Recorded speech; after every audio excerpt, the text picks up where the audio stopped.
I'm Anthony Wright, and I'm your host today on Attunement. And joining us via Zoom is my guest, Terry Marks-Tarlow. Yeah. Well, that brings me then to your newest book called Play and Creativity in Psychotherapy, and this is published by Norton in their Interpersonal Neurobiology series. Yes. And you talked a little bit at the beginning of the show about interpersonal neurobiology. How did you guys come together, the editors, you and Marion Solomon and Daniel Siegel, to write this book on play and creativity? Well, UCLA has been having an interpersonal neurobiology conference on a yearly basis for well over 10 years.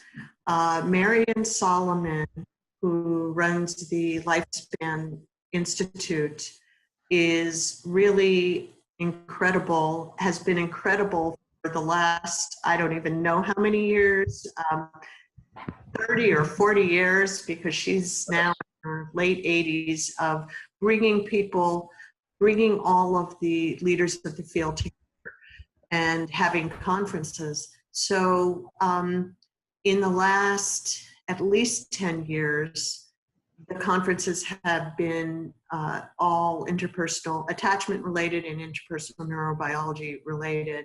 And Dan Siegel and Alan Shore, who are really forerunners of the field, have been connected with those conferences. So there was 2 years ago, I believe, the conference theme was playing creativity in psychotherapy. And so all of the people who are authors in this book participated in the conference, although some of the chapters are different than what they presented at the conference. But that's how the group came together. And I had the privilege of being given first editorship. And so I really worked hard to make the book be true to its topic, because if there's something that I can't stand more than anything else with books like this, is to have a book on creativity that isn't creative itself in form. Right. No, it certainly, this was a real joy to get into and read these articles. So, yeah. Everything from the quality of the writing to the visuals. I really put a lot of attention into the visuals. And a lot of the visuals are your artistry, your own artwork. I thought it was lovely. Yes, so, I either drew for people, I held a photo shoot for Pat Ogden, and I also trolled Wikimedia Commons for and other visuals, because certainly visuals are deeper than language. Yes. Just understanding the neurobiology of the differences, they really add a lot to the topics. So, and you've written a number of articles for the American Journal of Play and other journals. Why is play so important to human beings at all ages? Well, play is one of the 7 basic emotional motivational circuits that all mammals have. And one of the people who contributed to the book, which is a later chapter, which I think maybe you haven't gotten into, is a guy named Jaak Panksepp. And he is the father of affective neuroscience, meaning he is the father of the study of emotions and the brain. And he's the one who identified, now for many, many years, Jaak's work was not accepted by the scientific community because animals can't verify that they have emotions. So, any pet owner, and any human being who's had close contact with mammals knows that they have that they have emotions, and it turns out that that they have the same circuitry we do. They have exactly the same 7 basic circuits. And so the first four of those circuits are essentially part of the reptilian brain. Yes. That would be the seeking circuit, which is the dopamine one, which energizes all of the good stuff that we do. And then the fear circuit, the rage circuit, and the lust circuit. So all of this basics, the primary survival emotions and circuitry is at that reptilian level. And then at the mammalian level is the care circuit. So all mammals care for the young, and that's where the attachment dynamics come in. And then there's the grief and panic circuit, which has to do with separation. Oh. That's what gets activated with these kids separated. Yep. And the third one that is unique to mammals is the play circuit. And the play circuit is probably the one that is the most important to our flexible minds and the degree to which the human brain and mind goes beyond the sensory capture of the moment that other animals have. Right. So being able to travel forward in time or to make up imaginary worlds creatively, all of this is deeply connected to the play circuit. Right, right. In fact, all art is likely derived from the play circuit. Uh-huh. And play is not necessarily competitive. No, it's not competitive at all in its inception, in infancy. Play is how parents and children, how parents upregulate emotion in children. So yes, there are two basic of care, primary care of an infant or a young child. One is soothing negative emotions. So when a child feels distress, and then is soothed and comforted by a mother or a primary caregiver, that's down-regulating negative emotions or high arousal, distressed arousal. Right. But the other piece of this, the other half of it, which is just as important, if not more in some ways, is upregulating positive emotions. So being able to stimulate joy and just all of the positive emotions that we have, a sense of fun, curiosity, interest, passion, all of that comes initially through play.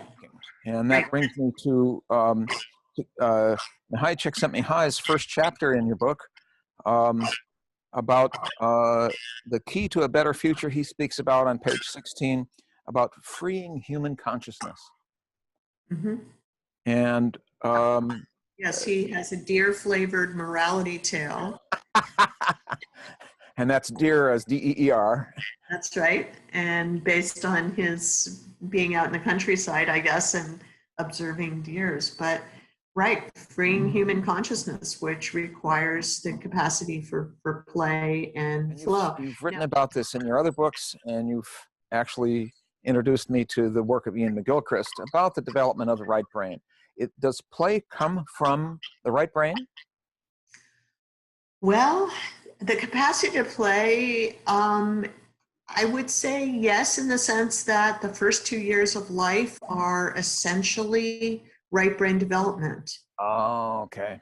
Yeah. So the right brain is the one that is the more emotional, relational. It's the one most deeply connected to the body, and then the body's connected to the world. And whereas the left brain is more about instrumentality and how you use stuff and use words and using words as tools and this kind of thing. And so you can play from the left brain, but when but that is probably both more the competitive type of play that you're talking about. It's later development, or it might even be the kind of play we talk about that actually isn't play, where like a sociopath playing with a victim kind of thing. Toying, yeah. Where people play games with one another, but really what they're trying to do is manipulate. And so R.D. Laing had a lot to say about that. Mm-hmm. The Scottish psychologist. But anyway, in chapter 2, written by Brown and Eberly, they say, play is a state in which we flirt with reality. I love that. Mm. About flirting, and it's done for its own sake. Right. And they talk about the ineffability of play. What do you think they mean by that? Can I start with the for its own sake? Because I think that is actually just as important, because parents all too often think that introducing academics early to their children and introducing rewards for doing well academically, that is going to somehow translate into achievement later in life. And in some ways, in the short term, it may produce behavior that pleases the parents. But in the long term, it has the opposite effect on passion and intrinsic motivation. So if you want to raise a child who is actually interested in life and interested in what they're doing, and able to find those interests from the inside, then the quality of play is much, much more important than these early academics, partly because of intrinsic motivation, partly because children then learn how to pursue activities for the sake of the process of it and the fun of it and the interest in it. And that really is very important. And so I do want to underscore that. The ineffable quality of it, I guess awe. I think awe is another emotion that comes out of play. Yes. Play is so all-encompassing in a similar way that later in life, when we feel awe, that is. But the other thing I'd like to talk about that has to do with that chapter, with Stuart Brown's chapter, is the origins of how he became a play researcher at Stanford, which is when he was in graduate school, not graduate school, medical school, when I guess he was a resident in Texas, and the first mass shooting occurred at the tower. He was part of the team looking into what may have been going on in the history of that man who did the mass shooting. Yeah. And that the man who did it looked pretty normal, if not extraordinary, on the surface, but underneath it, not only did he have an abusive relationship with his father, but one of the a prime characteristic was he was play deprived, and really, yeah, he was pushed and pushed and pushed to achieve and deprived of play.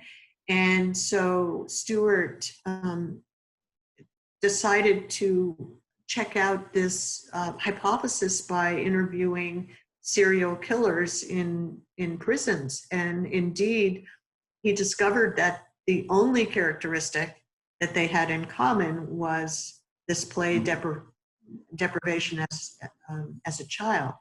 And so he realized how central play is to growing up into a normal, healthy adult. What an extraordinary finding. Yeah, it really is extraordinary. And one of the hypotheses about it is that that the anger in these people at being play deprived, and then not having a sort of a safe zone, either to work out that anger or metabolize it in some other way, is a big part of why if there's a burst into violence from those things. So play is not the opposite of work. Healthy play allows for healthy work later in life. They go hand in hand, and I think actually that healthy play through the lifespan is crucial to a healthy life. So Stuart Brown's chapter is all about that, including some pictures of him playing tennis at age 80-something, and a tree house, and some other really interesting pictures. In chapter 3, with Chen and Siegel, I looked at the default mode network. Mm-hmm. Michael Pollan has talked about this in his book on psychedelics, that when the default mode network is suppressed, that one is able to have a larger meta view. Can you talk a little bit about that? Sure. The default mode network is a recently discovered circuit of the brain that is getting a lot of attention and is of a lot of interest to a lot of folks for various reasons. And it is metabolically the highest area of the brain, meaning that part of the brain takes the most energy of any other part of the brain because it keeps going all the time. The reason it was called the default mode network originally, it's probably a misnomer, was because there was an observation that it's task negative, or so they thought, meaning that when we engage the executive function, our central executive network, which takes care of outside tasks. Mm-hmm. If we have to do something in the world, we engage that part of the brain. It's part of the frontal lobes, and it's all of the executive functioning that a lot of educators are interested in. When we engage that, then it tends to turn off the default mode network. And when we're not concerned with the outside world, when we're just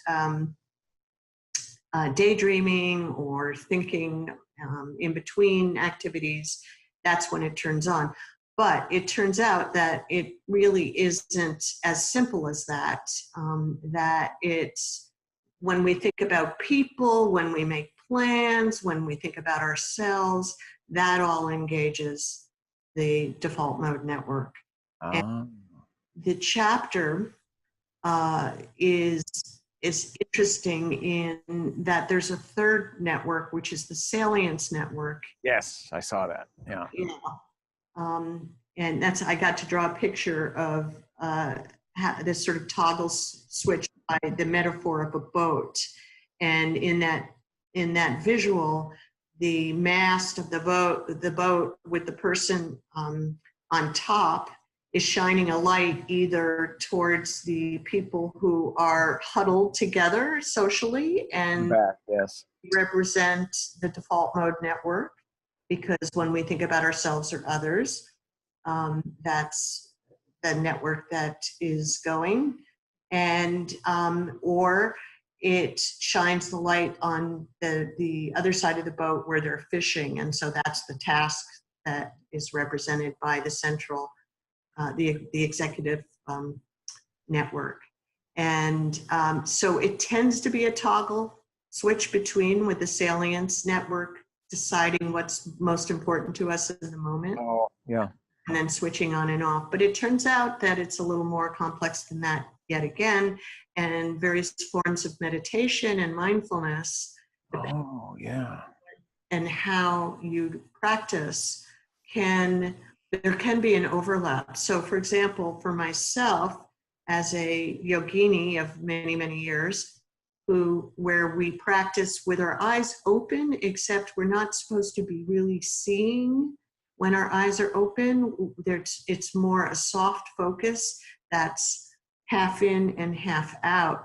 My guess is that allows for both networks to some degree being able to be on at the same time and not have toggle switch effect.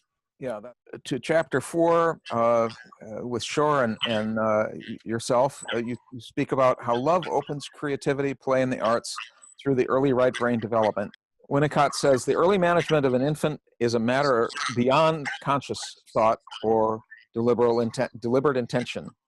It's something that becomes possible only through love, and the mother, by expressing love in terms of physical management and giving physical satisfaction, enables the infant psyche to begin in the infant body.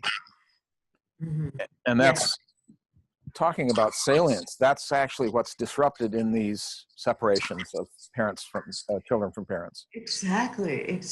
There is no person who is better equipped and positioned to provide love to the baby than the mother and the father. And so other people stepping in can give love. It's going to be of a different nature than that original family. And so love leavens everything, and the capacity for play and creativity is absolutely dependent on that early foundation. Yeah, and then in chapter 5, Pat Ogden talks about movement. Chapter 7 talks about creativity and the training of psychotherapists, which I thought was interesting. Do you have any suggestions about how people can awaken their intuition? Well, one of the things I love to do these days is to practice no thinking, no thought, I call it. Yeah.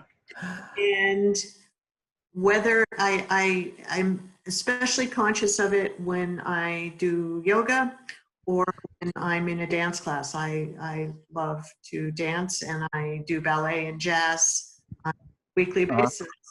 And when I do all of these things, I really try to turn off my thinking side and so that my body is more directly in the world and in the flow of what I'm doing. And I think that the more that we do that, the more that we let our sensitivities to what's happening at a sensory level and at an emotional level guide us through how our bodies move us, because it turns out the unconscious is in our bodies. At first it can seem sort of outrageous, because when we think about Freud, we tend to think in disembodied ways and think of the unconscious as part of the mind only. Oh, right.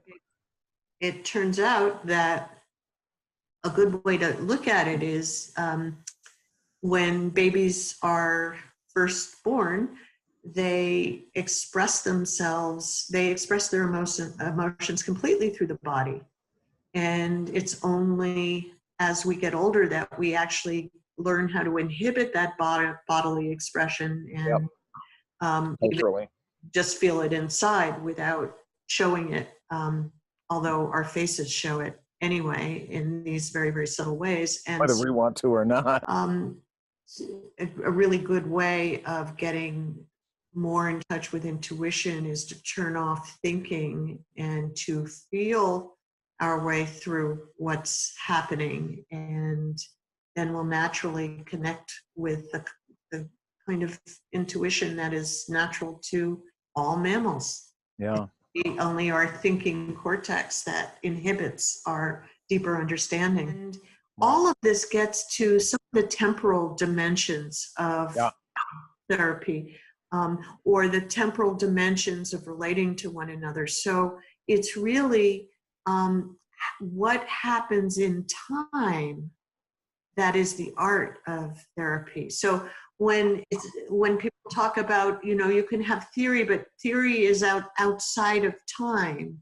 and the implementation is in time, and it has to be well timed, and all of that has to do with tempo and rhythm and feeling out what's happening with another person, partly through the cadence of the voice, and feeling out what's going on emotionally through all of these extra linguistic cues. All of these dimensions of time are really critical, and very much fit in with music, which, by the way, engages more of the brain than any other activity. Music does. Yes. Yes. Oh, interesting. Yeah, very interesting. And we could speculate that early song and dance culturally, probably evolved either before language or along with language, and becomes a way of regulating the collective in the group and synchronizing. Singing together. Yeah. Singing together. Yeah. Together. So, so it's very deep and important dimension that is underneath the words. Yeah. Yeah. No, that's right. That's right. Well, and the last thing is, I love it that your book closes with an article on optimism. And talk to me about that.